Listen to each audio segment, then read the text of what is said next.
India opportunity summit में बहुत सारे मार्केट के सितारे आए हुए हैं, मार्केट के बड़े बड़े दिग्गज आए हुए हैं। एक ऐसे दिग्गज इस वक्त हमारे साथ हैं मार्सलस इन्वेस्टमेंट मैनेजर के फाउंडर सौरभ मुखर्जी। और ये इसलिए भी खास है क्योंकि जब हमने बीक्यू हिंदी शुरू किया था तो पहला कन्वर्सेशन जो हमारा था, जो पहली बातचीत थी, वो सौरभ सर के साथ थी। सौरभ सर, बहुत स्वागत है आपका बीक्यू प्राइम हिंदी पर और बहुत शुक्रिया। शुक्रिया बुलाने के लिए। सर, पहली चीज़ जो है कि एक इंडिया अपॉर्चुनिटी हम डिस्कस कर रहे हैं इस इवेंट के अंदर।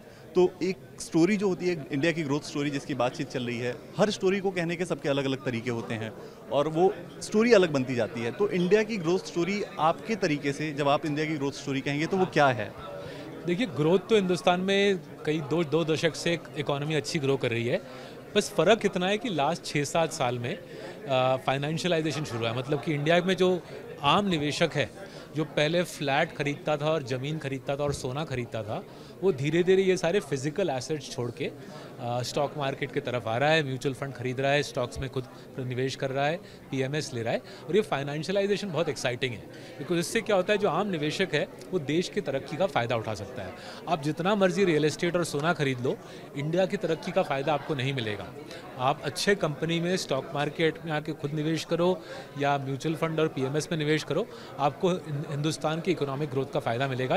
ये मेरे लिए बहुत एक्साइटिंग है। जब मैं नॉट जस्ट बड़े शहरों में बट इवन से टियर 2 टियर 3 सिटीज़ में जाता हूँ, रायपुर, शोलापुर, कोल्हापुर, वहाँ पे जब देखता हूँ जिस प्रोत्साहन से, जिस उत्साह से लोग स्टॉक मार्केट में निवेश कर रहे हैं, उससे बहुत मज़ा आता है। बिकॉज उससे कॉन्फिडेंस मिलती है कि देश के उन्नति का फ़ायदा, देश के तरक्की का फ़ायदा आम निवेशक को मिलेगा। सर, आपने बात की अंदर कि यूपीआई का जिस तरह से आंकड़ा बढ़ रहा है, जो डिजिटाइजेशन चल रही है जो फाइनेंशियल सिस्टम में, उसका इम्पैक्ट आपको कितना बड़ा दिखता है और वो कैसे आगे प्ले होता हुआ दिखेगा आपको? देखिए, अगर आप एनपीसीआई के वेबसाइट में जाके यूपीआई के आंकड़े देखो, हर 6 महीने number of UPI transactions double हो रहे हैं। आई थिंक लेटेस्ट आंकड़ा है 8 billion transactions per month, right. करीबन इंडिया का आधा इकोनॉमी, 51% ऑफ जीडीपी यूपीआई के माध्यम से भी ट्रांजैक्ट किया जा रहा है। मतलब पीयर टू पीयर ट्रांजैक्शंस, आधा इकोनॉमी का peer to peer transactions UPI के माध्यम से हो रहा है। अब इसके नतीजे बहुत सारे हैं। इसका पहला नतीजा है कैश का इस्तेमाल कम, मतलब कि ब्लैक मनी कम, टैक्स इवेजन कम। और सरकार के टैक्स कलेक्शन के अगर आंकड़े देखो, 16-17% से टैक्स कलेक्शन ग्रो कर रही है। उससे इंडिया के लिए बहुत सारे फ़ायदे हैं, इंक्लूडिंग कि धीरे धीरे सरकार का बजट डेफिसिट मेरे ख्याल से गिर सकता है। दूसरा फ़ायदा है वर्किंग कैपिटल साइकिल घट जाती है। जो अमाउंट ऑफ टाइम एक छोटे बिजनेस को वेट करना पड़ता है पेमेंट के लिए, वो घट जाती है। और हमारा जो पोर्टफोलियो है, मार्सलस के पोर्टफोलियो में मेरे को दिख रहा है कि वर्किंग कैपिटल डेज घट रहे हैं हमारे इन्वेस्टी कंपनीज का। वो जो पैसा अटका हुआ होता है कैश में, वो पैसा अब अटका नहीं रहा। यूपीआई के माध्यम से मेरे फ़ोन से फटाफट आपके फ़ोन में या मेरे बैंक अकाउंट से आपके बैंक अकाउंट में जा रहा है। और तीसरा फ़ायदा, जो लघु उद्योग है, जो छोटा धंधेबाज है, जो पहले कैश से धंधा करता था और ब्लैक इकोनॉमी में 20-22% के ब्याज से बोरो करता था, अब उसको बैंक की फाइनेंसिंग मिल रही है।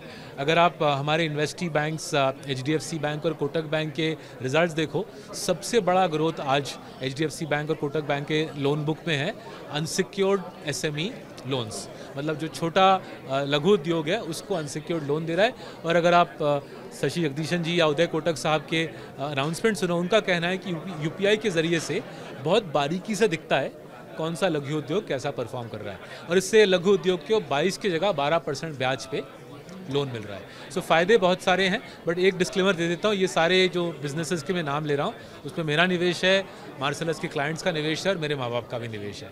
बिल्कुल बिल्कुल सर। एक जो स्टोरी अभी चलती है, चाइना प्लस वन की बात होती है, तो चाइना प्लस वन का इंडिया को, क्योंकि अब काफ़ी ज़्यादा बात होने लगी है कि इंडिया में लोग मैन्युफैक्चरिंग करना शुरू कर रहे हैं और बढ़ा रहे हैं, इसको रैंप अप कर रहे हैं तेज़ी से, तो इंडिया को आगे फ्यूचर में आपको कितना बड़ा फ़ायदा होता हुआ दिख रहा है चाइना प्लस वन की स्ट्रेटजी का, जो पूरी दुनिया जो है इस वक्त अपना रही है? तो देखिए, चाइना इतना विशाल इकोनॉमी है और इतने सारे क्रिटिकल सेक्टर्स में पूरी तरह से हावी है कि अगर चाइना का हम 10% शेयर, मतलब चाइना का 1/10 भी ले लें, हमारे कई सारे सेक्टर दुगना तिगुना हो जाएंगे अगले 2-3 सालों में। तो उदाहरण देता हूँ, API, active pharmaceutical ingredient, API मतलब दवाई के अंदर जो सबसे महत्वपूर्ण जो सब्सटेंस होती है। दुनिया का करीबन 90% एपीआई चाइना बनाता है। $200 billion of API China export करता है। इंडिया का एपीआई मैन्युफैक्चरिंग केवल $20 बिलियन है।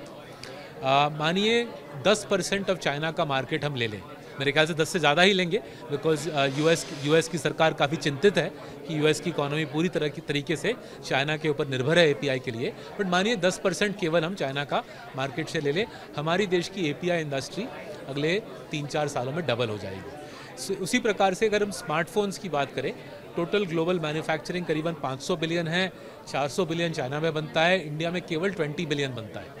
तो अगर चाइना का हम 10% ले लें, 40 बिलियन ले लें, हमारी स्मार्टफोन मैन्युफैक्चरिंग सेक्टर ट्रिपल हो जाएगी, राइट। सो इस प्रकार से कई सारे अपॉर्चुनिटीज़ है। मेरे ख्याल से जीडीपी ग्रोथ का अगर जो हमारा आंकड़ा है, हर साल इंडिया करीबन 6-7% से जीडीपी ग्रोथ दिखलाती है, उस पर आप 1% ऐड कर लीजिए चाइना के ये विदेश के यूएस के साथ लड़ाई की वजह से, चाइना +1 की वजह से इंडिया के जीडीपी ग्रोथ पे आप 1% ऐड कर लीजिए। सर, एक सवाल के बिना ये पूरा कन्वर्सेशन अधूरा रहेगा कि जो अपॉर्चुनिटी हम देख रहे हैं, जिसकी हम बात कर रहे हैं, जिस ग्रोथ स्टोरी की बात कर रहे हैं, तो उस ग्रोथ स्टोरी का सबसे ज़्यादा फ़ायदा किन सेक्टर्स को देखने को मिलेगा इंडिया में, ताकि जो व्यूअर्स हैं वो उसके अकॉर्डिंग स्टोरी अपनी जो है वो क्रिएट कर सकें, अपनी स्ट्रैटेजी बना सकें? देखिए, ये जो सेक्टर का ये स्टोरी ना मेरे को पसंद नहीं आता। काफ़ी लोग मुझसे पूछते हैं कौन सा सेक्टर लेना चाहिए, ये सब बकवास लगता है मेरे को। निवेश का एक ही तरीका है इंडिया में, आपको पहले आइडेंटिफाई करना होगा मेहनत करके कौन सा प्रमोटर ईमानदार है। ईमानदार प्रमोटर की खोज करनी पड़ेगी। जाहिर है किसी भी स्टॉक मार्केट के, यूएस का स्टॉक मार्केट हो या इंडिया का हो, काफ़ी सारे प्रमोटर चोरी चपाटा करेंगे, तो उनसे आपको दूर रहना पड़ेगा। तो फॉरेंसिक अकाउंटिंग के ज़रिए से आपको ईमानदार प्रमोटर की खोज करनी पड़ेगी। दूसरा है, ईमानदार प्रमोटर में से अक्लमंद कौन है। सारे ईमानदार प्रमोटर अक्लमंद नहीं होते, काफ़ी सारे बेवकूफ़ होते हैं, उनको आपको साइड में करना पड़ेगा।